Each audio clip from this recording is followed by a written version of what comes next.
اے جوانوں تم ملت کا سرمایہ ہو، تم قوم کا سرمایہ ہو۔ یاد رکھنا جب کسی قوم کا جوان احساس کر لیتا ہے، جب کسی قوم کا جوان جینے کا سلیقہ سیکھ لیتا ہے، جب کسی قوم کا جوان شعور بندگی سیکھ لیتا ہے، تو اس قوم کی حالت یہ ہوتی ہے اس قوم کو کوئی گرا نہیں سکتا، اس قوم کو کوئی دبا نہیں سکتا، اس قوم کو کوئی برباد نہیں کر سکتا۔ ہزاروں کی تعداد میں یہ جوان ہے، اگر یہ انقلاب اپنے اندر پیدا کر لیں تو ایک بڑا انقلاب آئے گا، اس لیے کہ ہر انقلابی آپ کو جوان ہی نظر آئے گا۔ میرے آقا علیہ الصلوۃ والتسلیم نے اسی لیے ارشاد فرمایا کہ لوگوں جوانوں کی قدر کرو۔ ایک بات آپ سن لیں، اللہ اکبر، ہر مذہب میں بڈھوں کو آگے کیا جاتا ہے، مگر مذہب اسلام کی خصوصیت یہ ہے کہ میرے آقا نے ہر جگہ جوانوں کو آگے کیا ہے، یعنی بڈھوں کی توہین بھی نہیں کی، بڈھوں کی تذلیل بھی نہیں کی، مگر آگے جوانوں کو کیا۔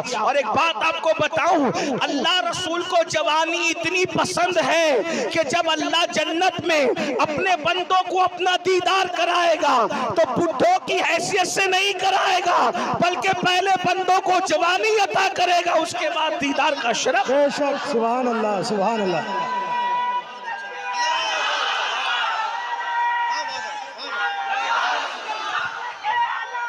زندہ آباد، زندہ آباد۔ جنت میں لوگ بڈھے نہیں ہوں گے، جنت میں لوگ جوان ہوں گے، یعنی جب اللہ سے ملاقات کا شرف حاصل ہوگا، جب اللہ رب العزت کا دیدار ہوگا،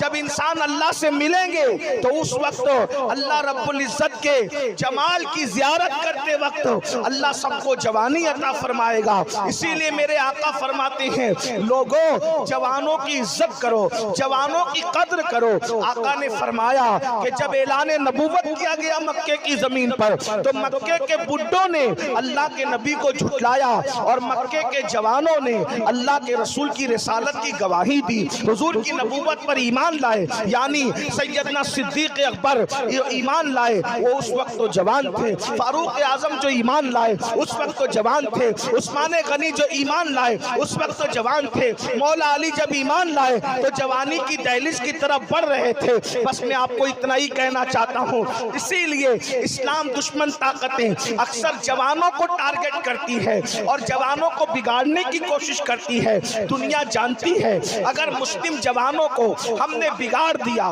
اگر ہم نے ان کی سوچ کو برباد کر دیا، ان کی فکر کو برباد کر دیا تو یہ قوم کبھی اٹھ نہیں سکے گی، اس قوم کو برباد کرنا آسان ہوگا۔ سلطان صلاح الدین ایوبی نے کہا تھا کہ اللہ اکبر، جنگی ہتھیار ہزاروں کی تعداد